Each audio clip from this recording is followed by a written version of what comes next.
Muy buenos días, doctor Enrique Gómez Martínez. Encantado de saludarlo.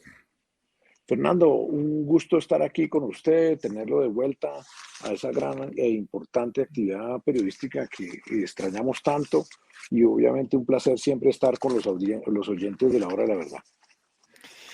Bueno, pues un honor para nosotros y vamos con las noticias más importantes del día y con los asuntos más serios que debemos tratar desde esta perspectiva, la perspectiva de una derecha vapuleada.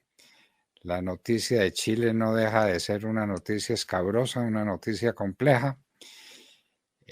Barrieron la derecha y se instauró un régimen comunista en Chile. Parece que los chilenos no tienen memoria, ¿no? Como que no se No, acuerdan qué fue lo que les pasó con Allende. No tienen ni idea. definitivamente, Fernando, la historia es circular y en Latinoamérica siempre vuelve a sus errores más gravosos y a sus errores más tristes. Y en el caso de Chile, pues queda claramente demostrado que ese drama de lo que fue la presidencia de Allende y todo lo que de alguna manera derivó de ese error histórico, pues se ha olvidado. Latinoamérica parece condenada a elegir y a elegir mal, a elegir las voces de la demagogia y del populismo más barato. Y no podemos superar eso, parece un cáncer cultural casi que definitivo, Fernando. Pues esperemos que no sea así, pero de todas maneras es más que preocupante lo ocurrido en Chile. Además fue por barrida. No fueron el medio punto o el punto y medio, no, 10 puntos de diferencia, es decir, una cosa descomunal, Así es. descomunal.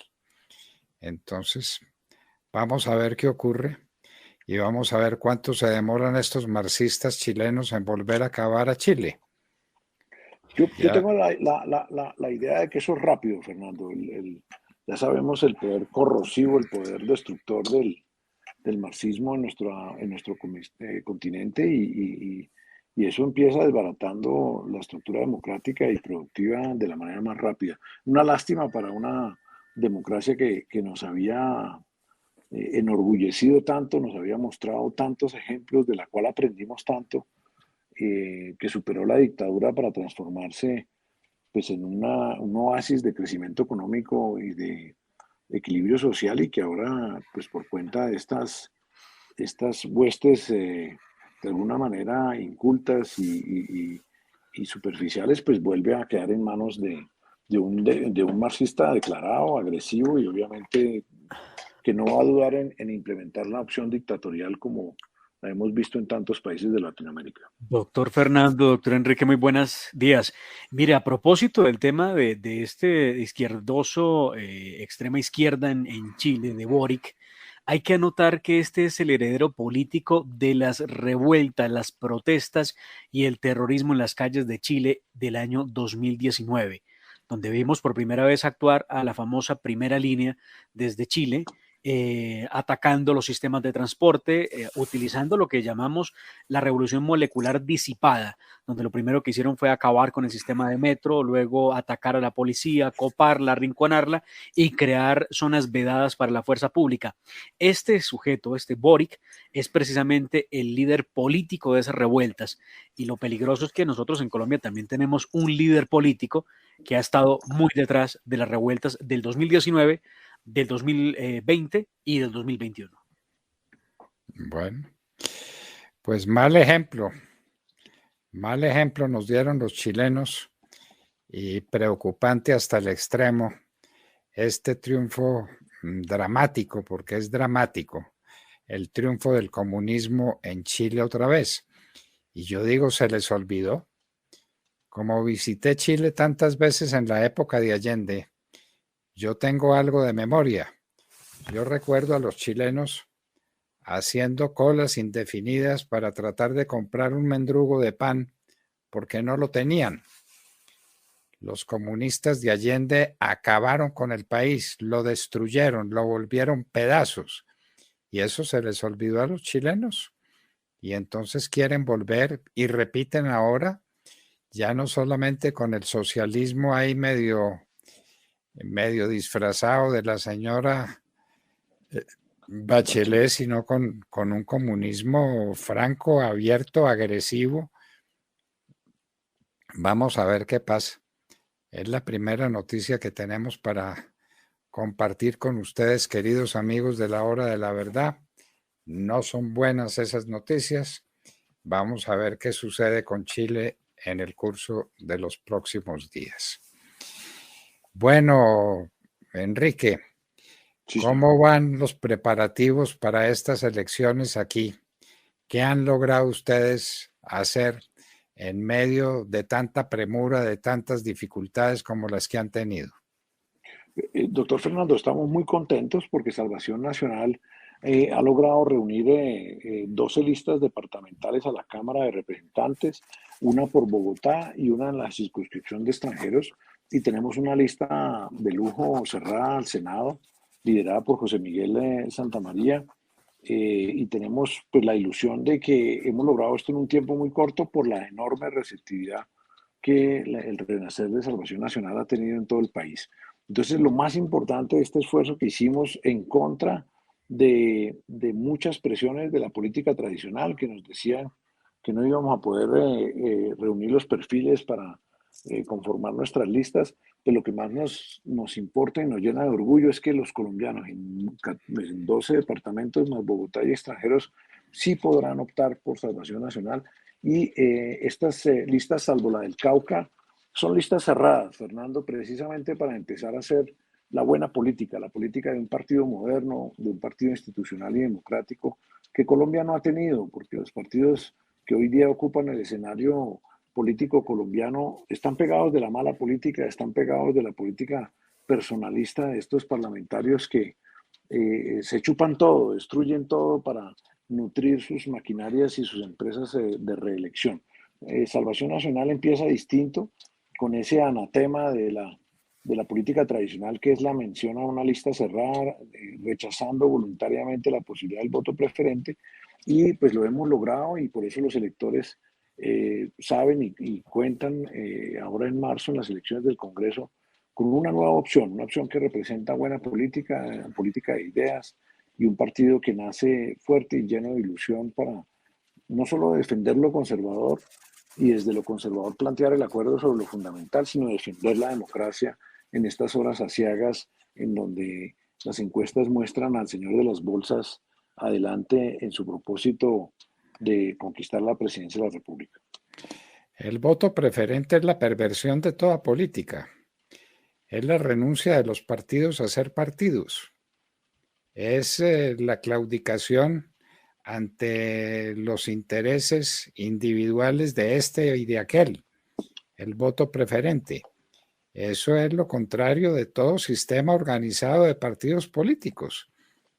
Y entonces, Nos lo metieron en su momento los políticos y se aprobó en el Congreso pensando que eso era una buena idea y realmente ha sido una pésima idea para la democracia. Ha debilitado a los partidos están secuestrados por los parlamentarios, Fernando, y no representan a nada distinto de sus propios grupos parlamentarios. No representan ideología, no representan a sus militantes y activistas, no acatan el principio de democratización territorial y finalmente son empresas de reelección. Entonces, el símbolo que queremos enviar es muy fuerte y es decir, no, Salvación Nacional arranca con las listas cerradas porque hacer todo este ejercicio del renacimiento de Salvación Nacional, Fernando, para hacer lo mismo de estas grandes máquinas de reelección electoral, pues no tiene sentido. Hay que ser firme, sí, hay que ser firme y hay que asumir precisamente, como usted lo dice bien, esta otra opción de mecánica política que es la lista cerrada para fortalecer nuestro partido y tenerle fe así los políticos digan que eso no produce resultados. Yo estoy seguro de que Colombia va a votar de manera muy importante por Salvación Nacional y vamos a lograr el umbral, que es lo que nos interesa en esta primera etapa para tener representación en el Congreso. Yo no tengo duda ninguna, eso tiene que ser así. Cuando aprobaron el voto preferente, yo era ministro del Interior y me pregunté de viva voz, qué iban a pensar los que leyeran lo que estaban escribiendo. Y dije, ¿qué se habrán fumado estos señores? Pues se la fumaron, toda entera. Y eso está destruyendo la política en este país. La está volviendo pedazos. La política es un pequeño corral de intereses acomodados para que cada uno consiga su curul. No interesa nada más, no importa nada más. No hay disciplina, no hay orden, no hay ideología, no hay nada. Entonces, y se sí, vuelve una carrera económica de la mano de una costumbre, otro error garrafal de la Constitución del 91, que fue la circunscripción nacional del Senado. Nosotros por eso hemos propuesto, doctor Fernando, también de la mano de otras medidas de reforma política, eliminar esa circunscripción nacional, de pronto dejar algunas colures para minorías que estén claramente enfocadas a ciertas expresiones democráticas que definitivamente están regadas en el territorio, y volver a lo que existía antes, que eran los senados departamentales, para reducir el costo de la política, para evitar esos senadores gitanos que van comprando cámaras y van comprando diputados en todo el país, para nunca más volver a preocuparse de ellos. Esos senados que cuestan 10.000 o 15.000 millones de pesos, que en realidad son una vergüenza para la democracia y generan toda esa dinámica del negocio y del tráfico de influencias cuando finalmente se ocupa la curul, y que, como usted lo señala, genera partidos que no creen en nada, que no defienden nada, no les interesa nada sino la suerte de sus propios parlamentarios, e impedir que entren nuevas fuerzas y nuevos liderazgos en nuestras regiones precisamente a hacer ofertas y a implementar conductas diferentes en torno a la política. O sea, esto es un sistema corrupto, es un sistema que daña la democracia, perjudica las ideas, pero además es hermético, Fernando. Es un sistema que no deja entrar a las fuerzas de renovación, y todo eso va a cambiar con partidos como Salvación Nacional, que desde ya toman ese compromiso valiente de presentar listas exclusivamente cerradas en todo el país. ¿dónde lograron ustedes hacer listas y listas cerradas, Enrique? Estamos muy contentos, tenemos un esfuerzo muy grande, muy notorio, con muy buenos perfiles en Antioquia. Tenemos listas en el Valle del Cauca, tenemos listas en Quindío, Risaralda, tenemos lista en Cundinamarca, obviamente, Boyacá, Santander, norte de Santander, Atlántico, Bolívar y Magdalena, y la circunscripción de extranjeros o colombianos en el extranjero, y obviamente Bogotá. En todos, y en Cauca es la única excepción. Hicimos, Fernando, una excepción en Cauca porque es dramática la situación que se vive ahí. Y voy a repetir una frase que usted tuvo que haber conocido y haber visto de primera mano, y es esa denuncia enfática de Álvaro Gómez en el año 61. En Cauca están haciendo una república independiente.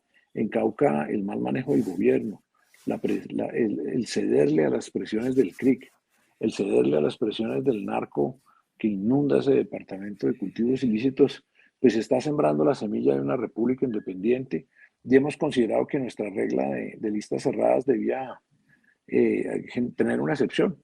Y esa excepción fue en Cauca precisamente porque además ese departamento está secuestrado por la mala política, una política de izquierda que corrompe a través de las figuras más importantes que hoy día dominan el panorama político en el Cauca.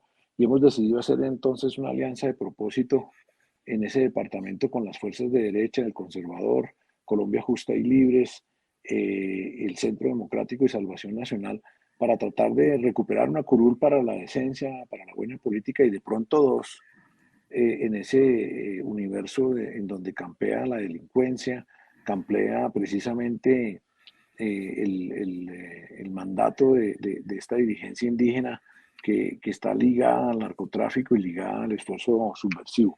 Nosotros pensamos que en el Cauca hay que trazar una línea roja.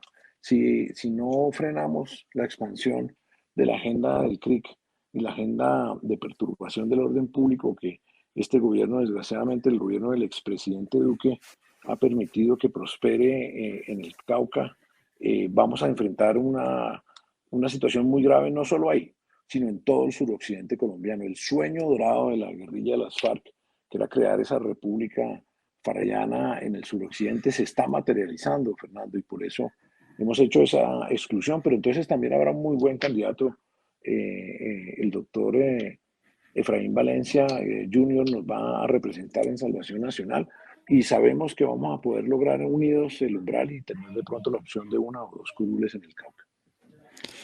Bueno, maravilloso. Cuando leíste o repetiste la lista de los departamentos donde Salvación Nacional había logrado lista y lista cerrada como tiene que ser para que sea seria, seria. Una lista abierta no es seria, definitivamente no lo es.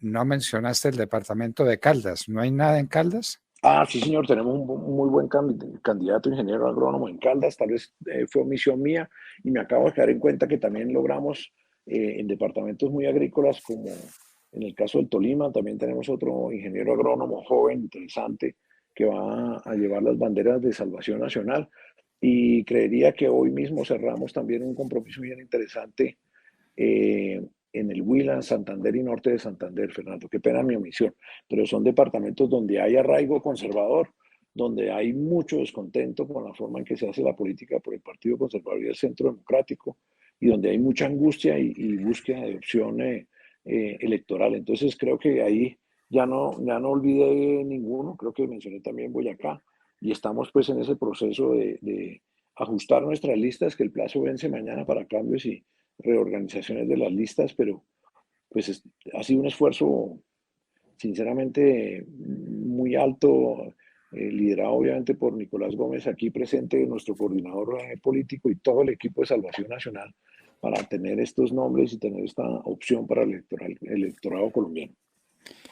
Huila, Santander y norte de Santander también, ¿no es cierto? También, sí, sí, y Tolima, y Y Caldas. Boyacá, Caldas, Boyacá. Boyacá también tenemos un candidato bien interesante que participa, digamos, de la nueva política de denuncia, de la política inconforme, pues, con ese secuestro que el Partido Verde ha hecho del departamento con una mala política y malos candidatos. Bueno, entonces ahí tienen ustedes una alternativa y una alternativa llena de vigor, de fe, de disciplina, de orden. Esto es maravilloso, esto es maravilloso, porque volvamos con nuestra historia de las listas abiertas. Eso definitivamente no es una cosa seria. No es una cosa seria, eso no significa nada, eso no vale nada, eso no representa nada. Entonces cada uno a ver cómo consigue unos boticos, cómo los enreda entre la manga ancha de sus apetencias políticas y no más, y se acabó. Y no hay orden y no hay ganas de imponer un ideario de nada. ¿Qué significa un partido con listas abiertas, Enrique? Pues es el espacio para que los partidos terminen secuestrados por su representación parlamentaria. Es el espacio donde todo vale, Fernando, porque cada quien compite por esos mismos votos y termina usando lo que vemos hoy día, que son los estímulos ilegales para el votante, ya sea pagando el voto o ya sea pagando jurados o ya sea buscando en la registraduría mecanismos de consolidación que los favorezcan. Trae toda la mala política y olvida toda la buena política. Como usted lo decía, se queda de lado la doctrina. Ahí no hay doctrina, no hay interés distinto del señor que en el voto preferente busca su reelección. Entonces, es una ruptura política. Muchas de las dificultades en conformar nuestras listas nacen ahí, nacen en que cuando uno le dice a las personas que tienen trabajo político, conservadores, antiguos alvaristas o de otras corrientes que creen en el acuerdo sobre lo fundamental, usted les dice que la lista es cerrada e inmediatamente uno oye que le da un infarto, se cae de la silla, porque la política tradicional lo que quiere es crear microempresas electorales a través del voto preferente. Por eso el rechazo debe ser amplio, por eso, como usted dice, es el nacimiento de una forma distinta de hacer política a través de una estructura partidista que esté coordinada, que tenga un compromiso ideológico, que tenga una agenda unida Aló. Novedoso y es un proceso que es dificultoso, pero en la práctica va a ver que el electorado sí responde, el electorado sí se da cuenta de que es más importante votar por la coherencia y votar por la estructuración orgánica de los partidos, que eso es lo que le sirve bien a la democracia y por eso estamos seguros de que en esta nueva opción de salvación nacional había que llevarla a la mayor cantidad de departamentos precisamente para poder darle la opción a la gente de votar. Porque si no estábamos, pues se perdía la opción y obviamente que hubo departamentos donde no alcanzamos a hacer el trabajo, no alcanzamos a encontrar perfiles que fueran decorosos, que fueran transparentes, pero pues no perdemos la fe de que muy próximamente todo esto de trabajo va a tener un polo a tierra importante en las elecciones territoriales de 2023, donde Salvación Nacional ya va a estar con más tiempo presente en la gran mayoría de los municipios del país y presente con candidatos que valgan la pena, Fernando. No candidatos que traigan dinero a la política, no candidatos que anden cambiando de toldas en cada elección, buscando dónde gastan mejor su dinero, sino con candidatos decentes que hagan denuncia contra la corrupción y que estén acordes a nuestro programa ideológico y político.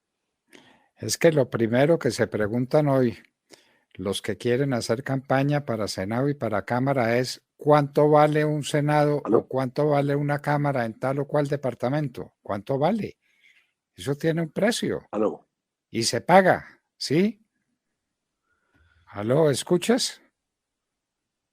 Doctor Enrique, bueno, doctor Fernando, vamos a revisar qué ocurre con la señal del doctor Enrique Gómez en este importante reportaje donde ustedes recogen lo que significa para el país la situación de los partidos políticos, ¿no?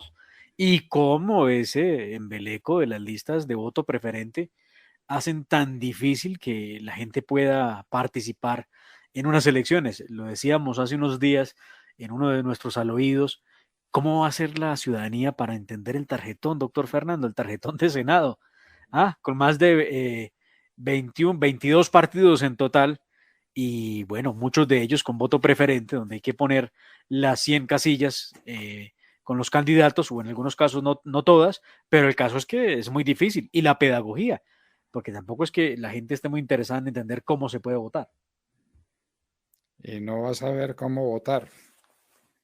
Entonces, Recuerdo, inclusive, yo he sido jurado de votación, de hecho, todos los años últimamente, no sé hace ya cuánto estoy en este plan, pero los últimos 5 años he sido jurado de votación, doctor Fernando, y lo que me ha ocurrido a mí como jurado de votación es que me pasó algo curioso cuando el tema de las FARC llegaron al Congreso, o sea, en el año 2018. Evidencié cómo la gente, por ejemplo, y eso es un problema del sistema, cómo la gente rechazando a las FARC marcaba, por ejemplo, en el tarjetón, bandidos, miserables, y bueno, todo tipo de y malas quedaba, palabras. y quedaba marcado. Claro, claro. Entonces, cuando pues uno recibió la capacitación y le decía a los de la mesa, esto lamentablemente este voto es válido. No, pero si ahí está diciendo que ellos son unos tal por cuales. Bueno, pues tocaba llamar al veedor que estaba allí, preguntarle y decía, sí, señores, es un voto válido. Lo que significa es que marquen sobre el logo del partido o marquen en la casilla, así que es válido. Y por eso lograron tener un poco más de 50,000 votos. Pero bueno, ya tenemos nuevamente aquí al doctor Enrique Gómez para que sigamos conversando en este gran Sí, reportaje.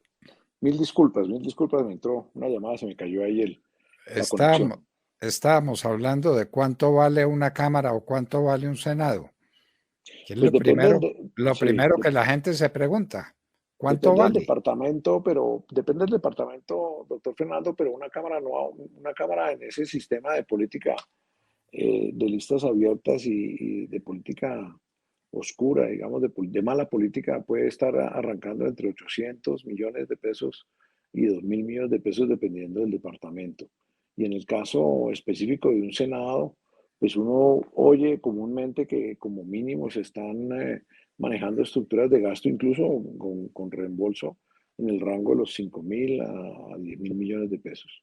Entonces, pues eso no Yo, tiene ningún sentido, eso es una locura, es la perversión total de la política y en realidad, pues eso no conduce a nada. Fíjese ese Congreso que tenemos tan, tan triste y tan poco representativo y que termina vendiendo por cualquier cosa, doctor Fernando. Eso es parte de la crisis que tenemos en la política. Es un Congreso que necesita pagar esos costos de elección tan altos y por eso venden voto a voto al gobierno de turno su participación. Los partidos no tienen disciplina, las bancadas se desbaratan, las bancadas realmente no son escenarios de coherencia política y toda la política se deteriora con esa costumbre. Nosotros insistimos en un Senado departamental y un Senado donde no pueda existir más el voto preferente. Hay que, hay que cambiar, hay que Hay que cambiar cambiar. y Salvación Nacional envía ese mensaje de que sí se va a poder cambiar.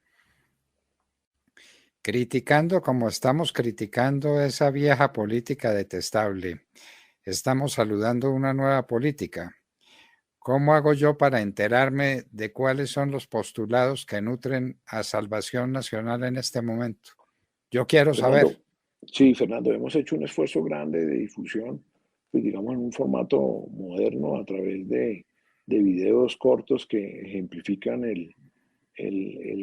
no solo el postulado de Salvación Nacional, que es el acuerdo sobre lo fundamental, sino unos desarrollos programáticos puntuales que derivan de esos grandes puntos que nos legó Álvaro Gómez. Y por eso hay que entrar a las redes de Salvación Nacional, al Twitter de Enrique Gómez y también en nuestra página web salvacionnacional.co. No solo se pueden inscribir como, como militantes y obviamente en un periodo también tuvimos inscripción de aspirantes en esa página y ahí pues se pueden ustedes enterar de cómo estamos desarrollando el acuerdo sobre lo fundamental en lo programático y a partir yo pensaría que la última semana de diciembre estaremos publicando un tema programático diario a toda la población colombiana a través de nuestras redes. Esta es una campaña que arranca y va a tener un gran influjo precisamente de, de de manejo a través de redes sociales y digital y más adelante, en la medida en que reunamos recursos y capacidades, vamos a lograr tener acceso pues a la gran prensa. Por ahora, doctor Fernando, la prensa televisiva y eso pues nos ha bloqueado. Yo creo que lo que estamos diciendo eso resulta un poco incómodo para el régimen y no hemos tenido el espacio que debiéramos tener precisamente en estos debates presidenciales que ahora se han venido haciendo las últimas 2 semanas. Nos dicen una cosa, nos dicen otra cosa. Al principio nos decían que era que no teníamos personería, entonces no teníamos derecho a estar en los debates. Cuando ya tuvimos la personería a partir del 1 de diciembre, entonces nos dijeron, pero es que usted no está en coalición, usted no va a participar en la consulta previa.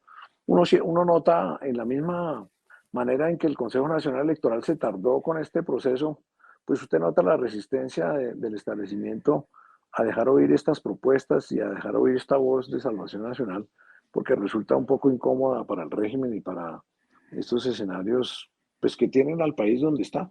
Tienen al país en esta situación de angustia y de congoja y ante la posibilidad más o menos concreta de que este señor de las bolsas pueda ser un aspirante creíble a la presidencia de la República, lo cual pues no deja de ser increíble, porque este es un señor corrupto, un señor deshonesto, inmoral y mentiroso, y en cualquier país civilizado del mundo Petro estaría en la cárcel y no aspirando a la presidencia de la República. Pero está aspirando. Y sigue sin vergüenza aspirando, sí, señor. Y siguen las encuestas diciendo que tiene ventaja. O sea Sí, que, señor. claro, claro. Pero a mí no me sorprende, Fernando, porque es que el discurso marxista es un discurso facilista, siempre ha sido un discurso que por su mismo populismo y por nacer de un sofisma demagógico, pues cala. Y lo importante es que cala en nuestro país por el vacío de un mensaje político alternativo. A mí me sorprende que la gran mayoría de los candidatos que hoy día están lisa en la carrera presidencial no dice nada, no aporta nada, no postula nada y se quedan tan anchos aspirando precisamente todavía en busca de los beneficios de aspirar, del reembolso de votos, del anticipo de gastos, de tratar de sacar alguna cuota política en el debate electoral, pero no tienen un mensaje de país, no nos muestran precisamente una realidad política alternativa que pueda entusiasmar a todos los votantes y en particular al voto juvenil, donde Petro cosecha afiliaciones y cosecha apoyos, y ese vacío es el que le permite a Petro crecer. Necesitamos urgentemente introducir, como lo hace Salvación Nacional, un mensaje propositivo y programático para cambiar el país a través del acuerdo sobre lo fundamental, un mensaje alterno al facilismo marxista que Petro utiliza para fijar la agenda. Y mire eso, esos enanos del centro y del centro izquierda y la centro derecha están a toda hora siguiendo la línea propositiva de Petro, viendo a ver cómo ellos son más demagogos que Petro. Lo vimos ahora recién en el incremento inverosímil del salario mínimo propuesto por otro niño sin ideas que es Iván Duque. El expresidente Duque nos deja un problema gigante con ese reajuste irresponsable del salario mínimo, y todos los enanitos saltan a decir que ellos también se suman al bus de la demagogia, al bus del facilismo, de la agenda esa que promueve más subsidios y más mal gasto de recursos del país. Y eso no es el camino es ofrecer una visión alterna, y por eso creemos que es importante que Salvación Nacional haya llegado al debate para mostrar esa visión alterna, y esa visión alterna conquista siempre y cuando se pueda formular al gran público colombiano. Bueno, a propósito de ese tema, que es un tema central para el país en este momento, uno se pregunta dónde están los que pagan el salario mínimo, porque hemos visto dónde están los que van a recibir el salario mínimo llenos de contento, llenos de felicidad, un salario mínimo gigantesco, desbordado. Eso es lo que va a pasar y eso es lo que tiene tan contenta a tanta gente. Y los que lo pagan, ¿dónde están los que pagan el salario mínimo, Enrique? No, el empresario va a quedar sepultado en la recuperación, indudablemente va a quedar sepultada en esa decisión irresponsable del expresidente Duque, y realmente el alcance de ese salario mínimo es reducido. Solo más o menos 2 millones de empleados realmente se van a beneficiar, pero usted recuerda y sabe que la economía nacional está toda indexada al salario mínimo, en las tasas, las tarifas, los contratos de arriendo, los contratos de muchos contratos que están denominados en salario mínimo. Esto va a traer beneficios para pocos colombianos, pero inflación para todos. En un país, Fernando, recuerde usted, porque la memoria de nuestros colombianos a veces es débil, que sufrió casi 30 años de inflación crónica, de una inflación que fue endémica y que nunca lográbamos controlar. Y es un país que está a puertas de una escalada inflacionaria por cuenta de esta conducta facilista e irresponsable del presidente Duque. Yo no sé en qué planeta vive Duque. Él se imagina que haciendo esto pasa a la historia como un gran propiciador de la igualdad, o que con esto realmente vamos a derrotar a Petro, y en realidad lo que va a suceder es que vamos a quebrar a ese empresariado que necesita pagar estos salarios mínimos, y vamos a afectar el empleo sin lugar a dudas y aumentar la informalidad. Y mientras tanto, pues el presidente sigue de expresidente, me imagino que publicará algunas memorias adicionales y tiene otros viajecitos al extranjero previstos para buscar chanfa, ahora que el 7 de agosto por fin logra entregar la presidencia. Logra entregar la presidencia. El problema del salario mínimo, que es un problema de los 1000 demonios, la gente no lo ha querido advertir y siguen diciendo que como el crecimiento económico es tan fuerte y puede llegar al 8%, un 10% no es sino 2 puntos adicionales. 2 puntos adicionales que pueden dar al traste con lo que se ha logrado de recuperación económica y que pueden producir un hecho singular, un hecho tristísimo. Y Enrique, hay una circunstancia que el país también olvida. Este es un país que está en manos del narcotráfico y de los narcotraficantes. Lo cierto es eso, no nos digamos mentiras. Y uno se pregunta entonces, ¿cuándo va a venir la resistencia? ¿Cuándo va a venir un país que diga, yo no quiero ser un país mafioso, yo no quiero ser un país narcotraficante, yo voy a sentar las bases de un país limpio, de un país claro. Eso no aparece. Y por lo mismo que no aparece, la fumigación aérea con glifosato, esa no aparece por ninguna parte.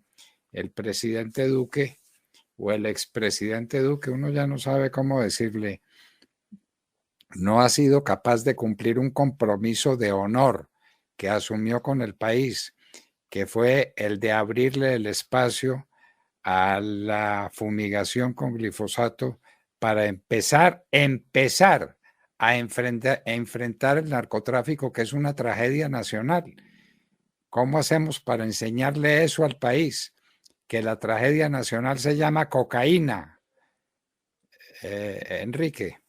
Pues Fernando, yo estuve recién el jueves y viernes en el Cauca y son decenas de kilómetros en el macizo colombiano, dramáticamente iluminados de bombillos haciendo crecer la marihuana ilegal. Y en el sur del Cauca, pues lo mismo, usted va por la Panamericana, no necesita alejarse demasiado, a menos de 4 o 5 kilómetros ve los cultivos de coca desde la carretera, incluso enfrente de unidades militares. Hay un enorme cinismo, una enorme hipocresía en nuestro país. Mientras campean pues todos estos actores mafiosos incitando al cultivo, el Estado le regala cientos de miles de millones de pesos a esos mismos cultivadores en el fracaso total de la política de sustitución o de erradicación voluntaria de los cultivos. Y por otro lado, incluso un señor que hoy día tiene la desvergüenza de posar de candidato, como es el señor Alejandro Gaviria, nos metió en el embeleco de la erradicación manual, un embeleco que solo tiene un resultado, y es la mutilación de muchos de nuestros policías, de muchos de nuestros militares y auxiliares civiles, en un proceso que no tiene ninguna utilidad, porque la erradicación manual ha demostrado ser un fracaso como herramienta de lucha contra el crecimiento de las hectáreas sembradas. Por eso nosotros hemos dicho, y lo repetimos, que el 7 de agosto de 2022, en una presidencia de Salvación Nacional, a las mismas 2 de la tarde, doctor Fernando, están despegando los aviones para volver a fumigar y reducir en la medida en lo que se pueda, de manera rápida, esa enorme cantidad de cultivos que se han tolerado en este gobierno. La razón por la cual no se fumiga nadie la conoce. Ya los dictámenes y los guías instructivos de la Corte Constitucional están resueltos, pero entre el estamento militar y la falta de pantalones del presidente Duque, pues no se ha vuelto a fumigar y se mantiene ese esfuerzo hipócrita, inútil y costoso en vidas humanas de nuestros jóvenes policías y soldados de la erradicación manual, y se le bota dinero a manos llenas al ciudadano ilícito, al ciudadano que ha optado por la criminalidad, mientras se abandona al campesinado que sigue creyendo en cultivar en pro de la soberanía alimentaria del país. A ese no le llegan los auxilios, a ese no le llega plata. Es el mundo al revés, Fernando. Y pensamos que debemos superar la prohibición, pero mientras tanto, mientras se logra ese gran consenso en torno de acabar con ese esfuerzo, debemos fumigar, debemos reducir la mafia a sus justas proporciones, reducir precisamente ese chorro de dinero que alimenta no solo a los mafiosos, no solo a los guerrilleros violentos, sino claro que, cómo no, a esa izquierda que ahora quiero distanciarme de la apropiación lingüística, esa izquierda que fomenta no la primera línea, además, eso no es primera línea, eso son tropas de choque, son camisas pardas de la izquierda que buscan intimidar a los ciudadanos, buscan intimidar a nuestros policías y a los jueces y a los funcionarios, y que son la herramienta de base de esa agenda política marxista que se quiere tomar el país. Son tropas de choque y así debemos llamarlas, debemos desprendernos precisamente de esa hermenéutica marxista que trata de idealizar a quienes hicieron los bloqueos de de abril y mayo en nuestro país, quienes destruyeron los bienes públicos y que son la primera línea, no es más que esas fuerzas de choque que buscan intimidar al buen ciudadano, intimidar al buen funcionario para entregar el país casi que en bandeja de plata a la revolución marxista. Por eso pensamos que la fumigación intensa en todas esas repúblicas independientes del narcotráfico no puede tardar más allá de las 2 de la tarde del 7 de agosto de 2022. Este asunto, doctor Enrique Gómez, uno habla de primera línea porque ellos se autodenominaron de esa forma, ¿no? Ujú. Primero eso. Pero segundo, hemos recordado en reiteradas ocasiones en la hora de la verdad cómo el expresidente Juan Manuel Santos, cuando hacía pedagogía para que el país dijera sí al acuerdo con la narcoguerrilla de las FARC, le advertía al país que que él tenía información de primera mano que indicaba que los terroristas estaban listos para hacer una nueva forma de guerra, y él habló de la guerra urbana. Y Sí, evidentemente, si uno compara lo que puede ser el proceso, en medio del proceso, cómo era la guerra y ahora cómo es la guerra en las calles, pues uno entiende que evidentemente nos dieron la guerra urbana con un paro de más de 4 meses donde lo acabaron prácticamente todo, empobrecieron ciudades como Cali, dificultaron la vida en Bogotá, pero y todo esto alimentado por el narcotráfico. Claro, hay pruebas de cómo los terroristas de las FARC, de la segunda Marquetalia, de Iván Márquez, enviaban dinero a la primera línea y cómo los del ujú, ELN ujú. también dieron dinero para ello. Entonces, sí, claro, una guerra urbana nos plantearon los terroristas que antes estaban en el monte y ya entendieron que la cosa no era allá, sino que era en las ciudades. Yo a usted le escuché una declaración hace unos días ya respecto al tema de la fumigación y me pareció categórico, contundente y ojalá esto fuera un asunto de ya, porque no puede ser que sigamos esperando. Hace también unos días hablábamos con el ministro de la Defensa, con el doctor Diego Molano en la hora de la verdad, y le preguntamos lo que correspondía, ¿no? Bueno, ¿Y qué ministro, le dijo? ¿Qué le ¿para, dijo? para cuándo la fumigación? Y el ministro dijo, no, sí, claro, tienen razón, estamos haciendo un esfuerzo muy grande, estamos erradicando, estamos, claro, manualmente, pero no, los Es una problemas de la infamia. justicia. Eso es una infamia. Eso que dijo el ministro es una infamia. Ningún Y esfuerzo entonces grande. que aquí la Tanquear culpa unos es de, aviones, tanquear unos aviones y comprar Roundup no es eso se hace en cualquier almacén agrícola. pero no me ¿No? pudo ¿Cuál esfuerzo responder, grande? no me No. pudo responder porque en la entrevista que hicimos eh, con Nicolás, nosotros le decíamos, vea, es que los asuntos de seguridad y defensa son propios del Ejecutivo. ¿Y por qué razón el judicial tiene que entrar a intervenir y a impedir? Porque esa es la excusa, ¿no? Que hay muchas sentencias, que hay muchos procesos en contra, tutelas que han interpuesto los que están en las zonas y ellos impiden la fumigación. Entonces, pues que bajo ese entendido toca por ahora seguir trabajando con las manos, exponiendo la vida. Al año, más de 100 militares, erradicadores y policías son amputados y varios de ellos son asesinados por francotiradores. Y entonces dice la Corte Constitucional, hay que tener el principio de precaución, evitar que el Roundup o que la fumigación aérea se convierta en un problema de cáncer para los que viven en las zonas, cuando no hay la primera muestra o prueba de que alguien hubiera fallecido de ello en Colombia. La pregunta y lo que le escuché a usted decir fue, yo prendo los aviones al otro El día de haberme 2 el posesionado, 7 no, no, al señor. mismo día. Al otro día es demasiado tarde. A las 2 de la tarde, después de una inauguración presidencial que no tardará más de 20 minutos, y después de un tinto tibio para despachar a todos esos lagartos del cuerpo diplomático y de las cortes y los demás poderes que se vayan para su casa a disfrutar del buen domingo, a las 2 de la tarde prenden los motores esas aeronaves y a las 2 de la tarde inicia la fumigación en Colombia. Es que eso es el mundo al revés. Eso es una caterva de funcionarios cobardes, rodeados de abogados cobardes, que ellos sí no van a visitar a esos pobres colombianos que mandan mutilar haciendo ese ridículo, esa infamia de la erradicación mal. No, señor, los aviones despegan porque despegan, le sepa a lo que le sepa al Poder Judicial, porque es en el interés soberano, en el interés humanitario y en la recuperación precisamente del control de esos territorios que va de la mano con esa iniciativa. Lo demás es carreta, lo demás es falta de pantalones. Aquí lo que no podemos seguir es en esos eufemismos patrocinados precisamente por un poder ejecutivo que no tiene pantalones. El expresidente Duque le quedó grande la presidencia, le quedó larga la presidencia y anda por ahí paseando, pues que siga paseando. Pero cuando cambia el gobierno en un gobierno de salvación nacional, se recupera el espacio, se recupera la iniciativa y se reducen los cultivos y se enfrenta a la mafia. Esos miembros de la fuerza militar y en el Ministerio de Defensa que dicen que es tan difícil erradicar es porque están untados precisamente por el narco. Es el narco el que instrumenta esa demora en la fumigación aérea para mantener activas sus zonas de influencia en la siembra. Y esa es la verdad, no digamos mentiras, porque vamos a decir otra cosa. Llevamos a 2 años esperando que exista el protocolo ambiental por parte de las fuerzas militares para fumigar.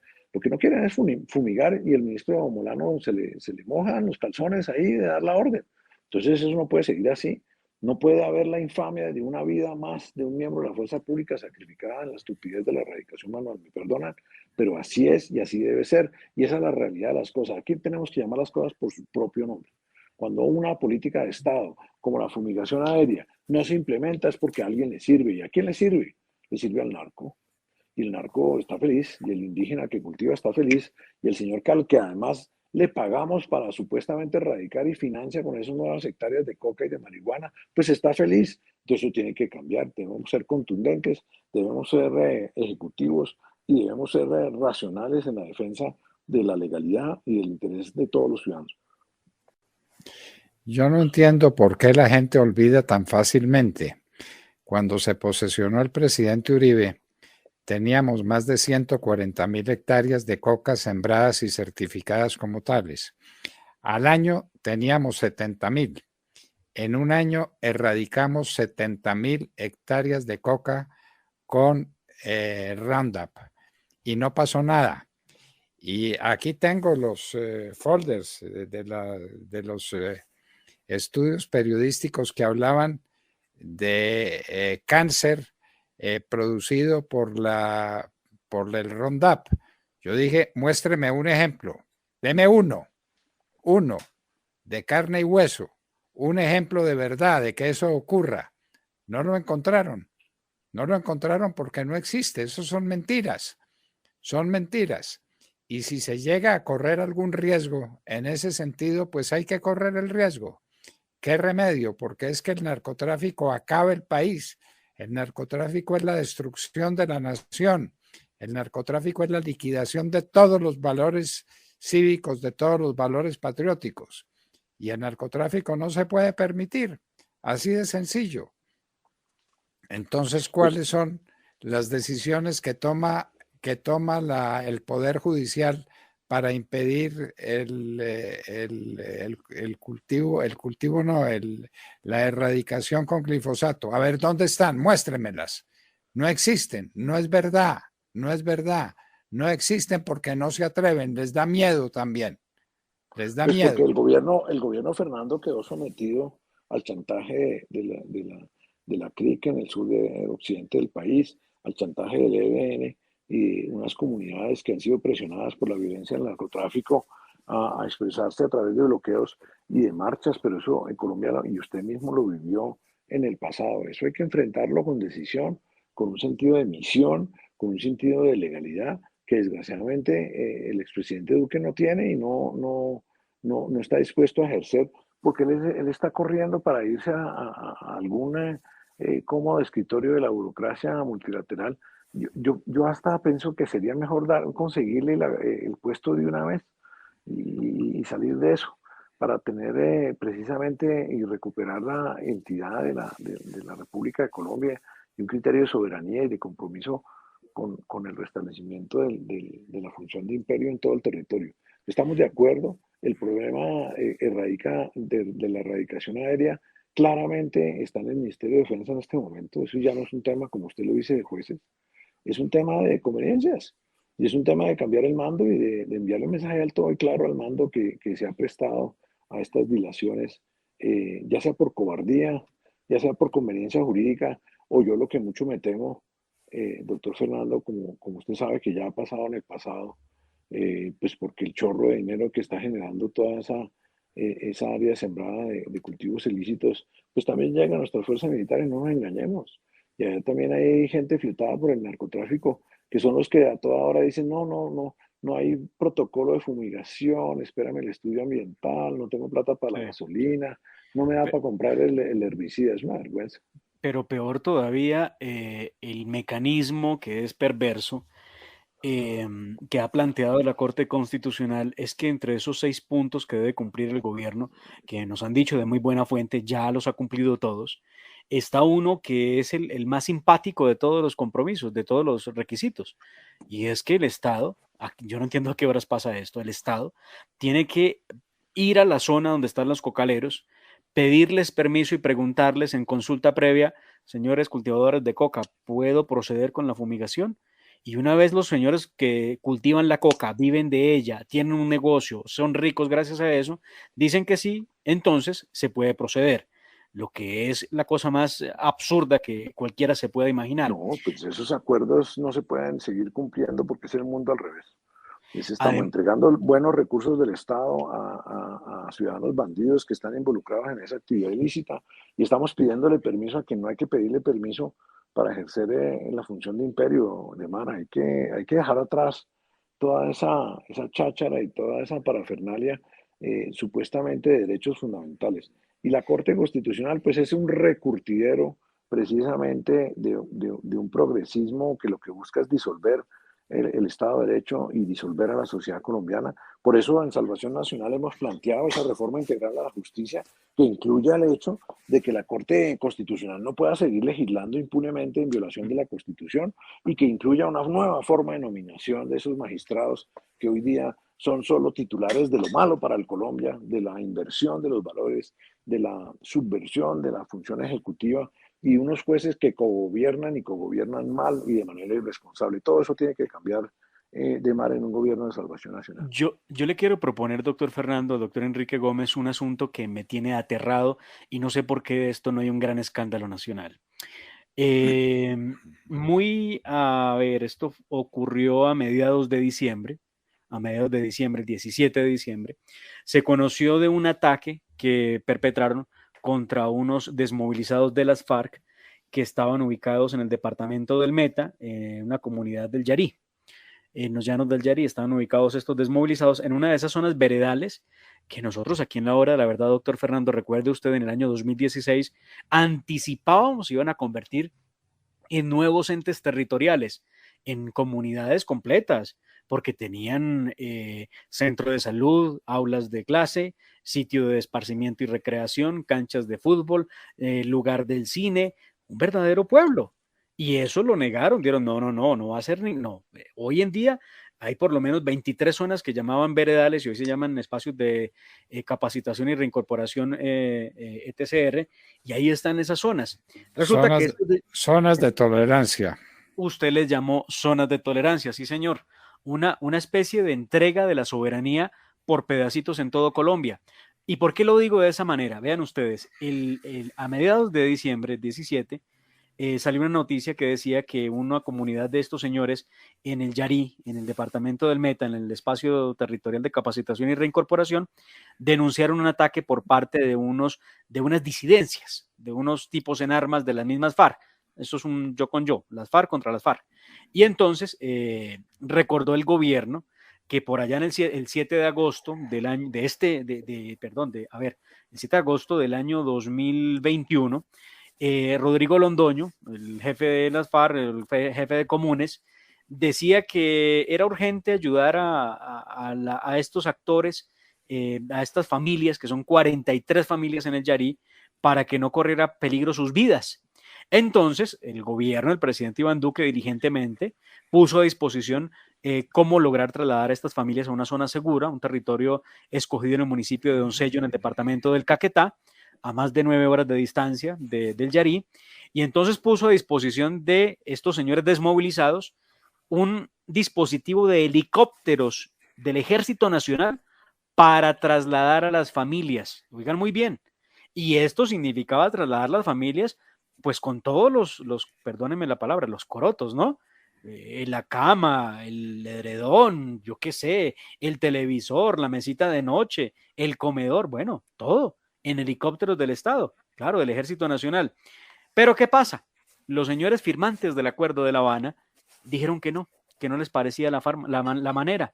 Y el argumento que tuvieron fue que la presencia de los helicópteros los exponía a una lógica de guerra y que por lo mismo no estaban interesados en que el Estado los llevara en helicóptero al nuevo lugar de de capacitación y reincorporación. ¿Ah? ¿Qué es esto, por Dios? Oiga, ¿por qué no pueden ir a capacitarse en un instituto como todos los demás colombianos? O capacitarse en una universidad. O sea, ¿qué es eso? Esa institucionalidad en relación con los reinsertados, yo sí creo que hay que revisarla. Los acuerdos de paz no solo no satisfacen en verdad a quienes se desmovilizaron, sino tampoco satisfacen a las víctimas. Eso está precisamente al servicio de la institucionalidad guerrillera y al servicio precisamente de una agenda antipaís, antisoberanía. Eso todo hay que revisarlo, no podemos seguir con eufemismos en relación con el gasto de la paz. El gasto de la paz es otra gran fuente de corrupción, es otra gran fuente de perversión de la soberanía, de perturbación en el control de los territorios de la República de Colombia. Todo eso hay que revisarlo porque no se puede seguir permitiendo que con recursos del Estado se estimule más corrupción y se estimule precisamente una distorsión de los valores que sustentan la democracia. Estas personas, claro que tienen que reintegrarse. Eso fue el acuerdo que hizo la República de Colombia. Los contratos, pues hay que cumplirlos. Pues hay mil maneras y en el pasado hemos reincorporado y reinsertado. Doctor Fernando, usted lo sabe, ¿no? Decenas de miles de muchachos que fueron reclutados a la fuerza en las guerrillas y hoy día están produciendo. ¿Cómo es que ahora es un tema donde hay que darles territorios, donde hay que darles seguridad y dónde están produciendo económicamente? Volvamos a las fórmulas del pasado, que cuando el ejército y la República de Colombia hacía los llamamientos, los muchachos entregaban sus fusiles, se reinsertaban y volvían a ser ciudadanos hábiles para la producción y no nos costaban billones de pesos que hoy día alegremente el comisionado para la recuperación y la estabilidad vive gastando o diciendo que gasta porque ni siquiera lo logra ejecutar. Todo eso es una gran lagartada, es una gran parafernalia para muy poquitos resultados. Hablemos directamente con los reinsertados, saquémoslos de las zonas de influencia y de poder de sus jefazos guerrilleros de antaño y metámonos a producir con taxis, con panaderías, busquémosles empleo en las empresas colombianas y verá que esos jóvenes se alejan de ese universo subversivo que tanto daño le hace al país. No cabe ninguna duda, eso tiene que ser así, pero eso necesita carácter, eso necesita voluntad de lucha. Es el primer elemento fundamental, porque mientras esto sea llenos de miedo, y es que nos da miedo de la Corte Suprema y de la Corte Constitucional y del Consejo de Estado, y nos morimos de miedo de este y de aquel, pues no se logra nada, no se logra nada. Pues son funcionarios, doctor Fernando, que no salen de Bogotá, andan rodeados de escoltas y carros blindados y de abogados que supuestamente los blindan para no hacer nada. Esa falta de ética del servicio público hay que desterrarla, cambiar de perfiles.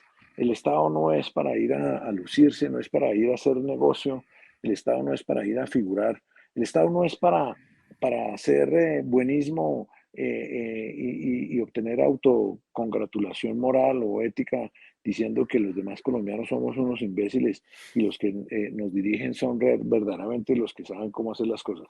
Tenemos que superar ese perfil, ese tono tan deleznable en nuestros funcionarios públicos y volver a un tono donde impere precisamente el sentido de misión y de sentido común. Es que es el mundo al revés. Yo realmente quiero poner de presente eso. Hemos llegado a un nivel de tolerancia con la inconsecuencia, con el absurdo, que en la praxis además los ciudadanos corruptos, esos que abusan, esos que están dedicados a lo ilícito desde el punto de vista del narcotráfico, se ríen en realidad de la mediocridad y de la falta de desintereses y compromiso de los funcionarios del gobierno central. El gobierno central, a donde actúa con las políticas de paz, lo que hace es financiar el narcotráfico, regalar dinero que no se traduce ni en lucha contra la pobreza, ni en superar la desigualdad. Y es enormes cantidades del presupuesto que están comprometidos en esos programas de lagartos y lagartas por la paz. Y en cada OCAT de paz que avanza en el territorio colombiano hay un senador nombrando al ejecutor y todo eso, Fernando, va a ser y va a resultar de mar en un enorme hueco de corrupción otra vez y de frustración para esas comunidades a las cuales no son capaces ni de entregarles una carretera, ni una línea eléctrica, ni una escuela nueva. Eso, todo en ese sentido, en los territorios de violencia, es un fracaso y obviamente la reincorporación de los desmovilizados y en la atención de las víctimas, pues el proceso de paz es un monumental fracaso que requiere un giro radical. Bueno, estamos oyendo hablar a Salvación Nacional. Lo que estás diciendo es exactamente lo que está proponiendo Salvación Nacional en el territorio nacional. ¿No es cierto? Sí, señor. Ese es el punto 1 del acuerdo sobre lo fundamental, que la ley se cumpla y se cumpla siempre y se cumpla para todos. Y Fernando, un tema muy importante, que no se vuelva a negociar. Este precedente no lo podemos volver a repetir. Hay que educar y hacer ver a los colombianos que estas renuncias constantes a la ley frente a la criminalidad organizada no nos traen sino más violencia, más pobreza, más mal gasto de nuestros recursos y al final del día, como lo ve la población hoy con nuevos ataques terroristas en estas repúblicas independientes, pues no nos libra de la violencia. Solo la vocación decidida de que impere la ley para todos, como lo plantea el acuerdo sobre lo fundamental en su punto número 1, de que se pueda cumplir con ese gran mensaje de Álvaro Gómez humanitario de que no maten a la gente, solo así podemos eventualmente avanzar hacia una Colombia mejor. Ese es el punto número 1 del acuerdo sobre lo fundamental y es indispensable ponerlo en marcha. Qué sencillas y qué directas y qué claras eran esas admoniciones de Álvaro Gómez Hurtado, ¿no? Sí. ¿Qué hay que conseguir? Que no maten a la gente. Tan sencillo como eso. Y que se cumpla la ley, doctor Fernando, que es que el Estado dejó de pensar en eso. Eso ya no es un fin esencial de nuestro Estado. Entonces, esos funcionarios que están ahí alrededor del presidente están viendo a ver cómo negocian y cómo generan exclusiones a la ley. Eso no puede seguir así. No puede seguir así. Salvación Nacional es la alternativa. Ustedes pueden votar por Salvación Nacional. ¿En cuántos departamentos? 14 departamentos. 14 circunscripciones electorales van a tener la opción de marcar en lista cerrada el logo símbolo para Cámara y obviamente nuestra lista muy, muy interesante y llena de talento de Senado, también una lista cerrada en todo el país. ¿Quieren ustedes un gobierno como el que ha planteado Enrique Gómez Martínez? ¿Quieren que el país se maneje así, de esa manera, con decisión, con valor, con claridad, con un espíritu neto de juridicidad y de paz verdadera? Pues vote por Salvación Nacional. Es tan fácil como eso, ¿no? Y es que, doctor Fernando, hay que ver cómo la extrema izquierda se lava las manos y cómo ellos se desmarcan de sus pésimos representantes. Caso Cali, caso Medellín, caso Bogotá, donde lo que usted encuentra, doctor Enrique, en Bogotá es el peor de los gobiernos de los que se tenga historia. Y eso que uno pensaría que el de Samuel Moreno fue un desastre y el de Petro, pues evidentemente otro mega desastre. Pero yo no sé cómo compararlo. Lo que ha hecho Claudia López con la ciudad ha sido realmente lamentable. Hoy Bogotá parece un parqueadero, ¿no? Bogotá no tiene movilidad, sino inmovilidad, y las calles son un verdadero hueco donde la señora alcaldesa solo cree que no se pueden ni se deben pavimentar o repavimentar las calles porque para ella los que sufren son los rines de los carros de los ricos. Es increíble el nivel de desconexión con la realidad que vive la señora alcaldesa, que todas las mañanas se para en la ventana de su apartamento en Chapinero con la pijama de huellitas de perrito a mirar por la ventana y a tomar café. Mientras tanto, Bogotá arde. Pues yo creo que además la inseguridad pues acongoja a la ciudadanía y todo este discurso alternativo en relación con los medios de transporte, lo que esconde es la incapacidad de ejecución y de gestión y la búsqueda de gastar la plata no en infraestructura, sino en gastos, en nóminas paralelas que enriquezcan el botín burocrático de la futura candidata presidencial. Es una vergüenza. Bogotá es la ciudad más importante de Colombia, la más dinámica, la que más riqueza genera, y está quedando aislada de la región, aislada del mundo, aislada de sí misma. Es una ciudad que castiga al más humilde, aquel que quiere salir de su trabajo, ir al instituto, ir a la universidad a educarse, pues no lo logra porque el tráfico no se lo permite. Aquel que tiene que levantarse hoy día acá a las 3 de la mañana para poder recibir un turno en una fábrica o de portero a las 6, aquel que precisamente no tiene para la moto y le toca padecer el cada vez peor transporte público.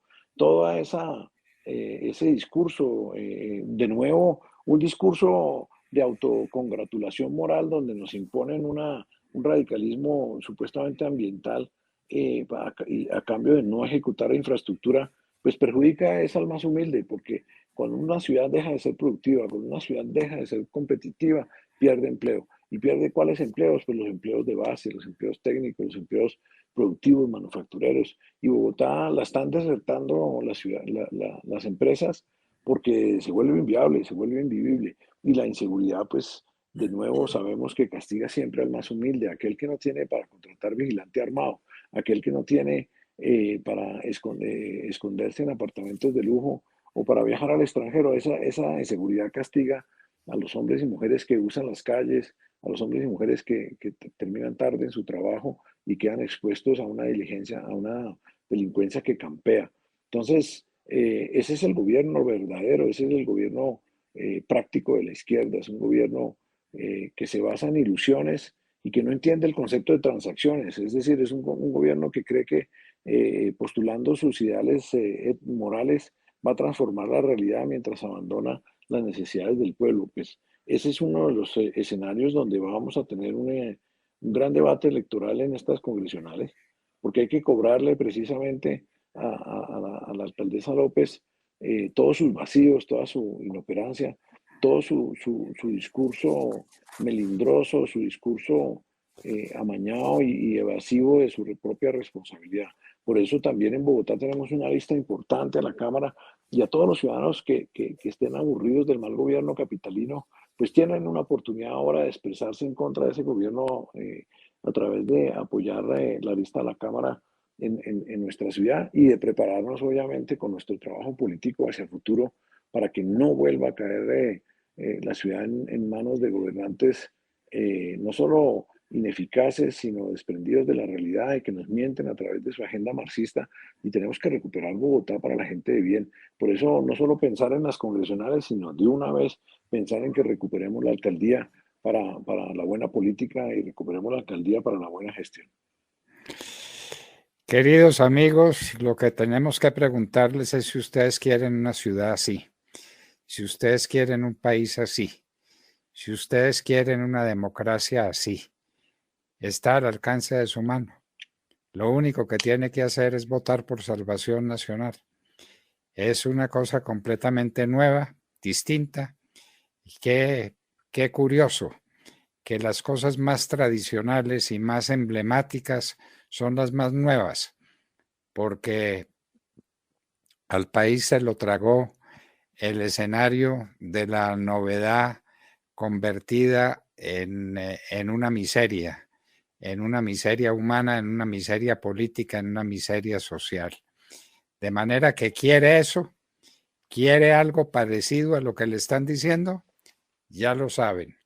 Votar por Salvación Nacional, votar por el doctor Enrique Gómez Martínez, quien ha estado con nosotros en la hora de la verdad y quien nos ha expuesto sus puntos de vista, su parecer, su ideario de gobierno, su ideario político completamente separado del interés inmediato, de la fórmula de solución facilista, separado del interés económico por encima de cualquier consideración. Es Salvación Nacional. Vote por Salvación Nacional si quiere tener un país como ese. Doctor Enrique Gómez Martínez, cuánto agradecemos su presencia en la hora de la verdad. Fernando, muchas gracias a usted, a Ademar, a toda la mesa de trabajo por esta oportunidad y un mensaje de cierre a todos sus oyentes. Colombia es hermosa, Colombia es grande, Colombia es posible, Colombia la podemos administrar bien y salimos adelante de esto. Dejemos atrás la desesperanza, dejemos atrás el temor y trabajemos precisamente con Salvación Nacional para cambiar el país. Un gran saludo a toda la audiencia, un gran saludo, Fernando, a ti. Me encanta verte fuerte y vocal y acompañándonos y guiándonos como siempre lo has hecho a lo largo de estos años desde el espacio de la hora de la verdad. Les agradezco mucho y les deseo un gran día. Trabajemos así para salvar el país. Es el mensaje de Enrique Gómez Martínez, es el mensaje de salvación nacional para todos ustedes, queridos amigos de la Hora de la Verdad.